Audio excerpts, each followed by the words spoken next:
So for harira, we need, I've got here parsley and coriander chopped, washed and drained, and celery, just the leaves, not the stalks, but the leaves of the celery, 1 onion chopped,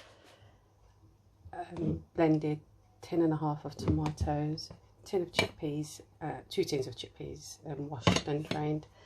In the seasoning we have salt, ginger, teaspoon of ginger, half teaspoon of salt, black pepper and saffron.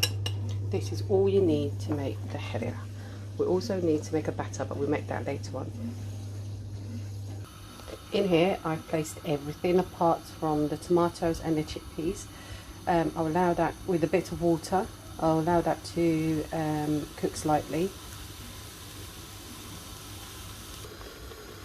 And it's coming to the point. I'm also going to add some lentils.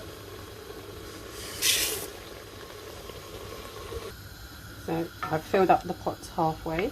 As this is a pressure cooker, I'm going to close it for now and allow it to brew for at least 10-15 minutes. If I had meat in there, it would be slightly longer, but as there's no meat in there, it's just vegetables, it would just be 10-15 minutes after it starts boiling.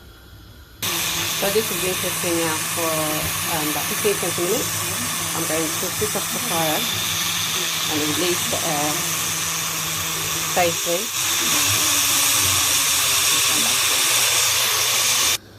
Okay, it's boiled.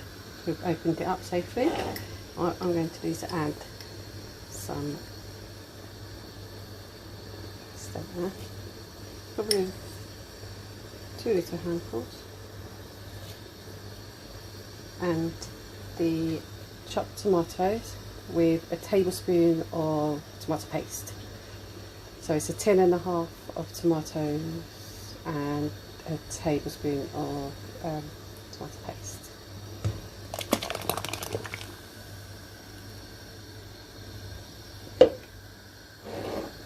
I'll bring that to the boil and continuously stir.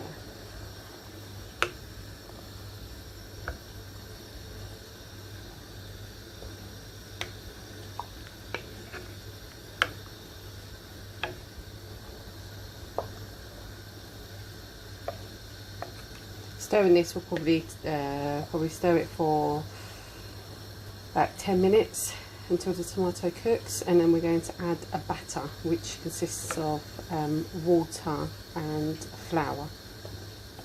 I'm going to make that now. We're also adding in the chickpeas.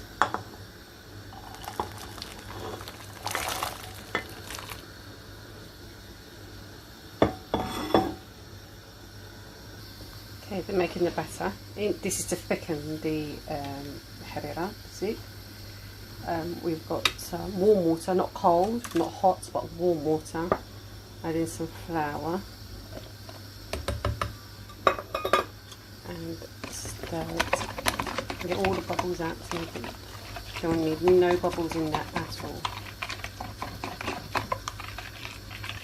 That's after the putting in the tomatoes and the chickpeas, but allowing the tomato and chickpeas to cook for at least 10 to 15 minutes with no lid.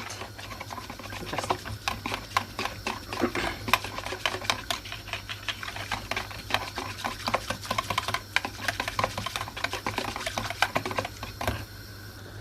this has boiled very nicely now.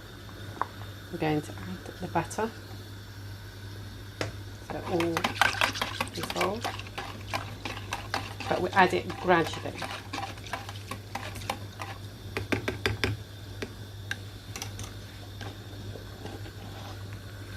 As we're adding it, we have to stir at the same time.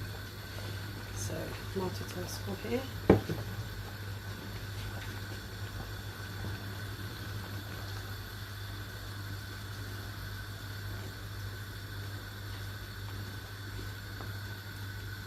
We add it until we get the correct consistency we want. So at the moment, as you can see, it's falling off, dripping off the spoon. What I want is little drips, so I know it's about it's thick enough.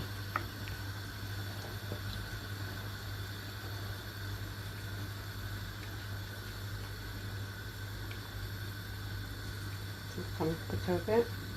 But also when you're stirring, you can feel the resistance towards you when you're trying to stir.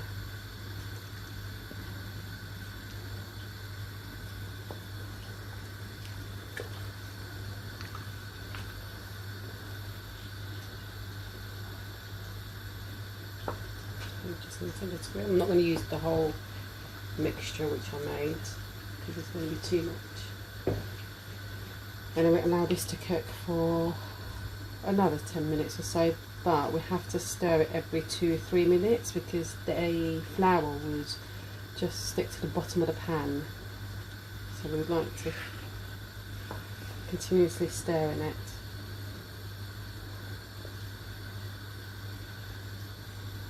There you go, after 15-20 minutes while it was cooking, making the batter to cook, we're all done. Dish it up and bon appetit. Thank you. Please hit like, subscribe for any more, and enjoy.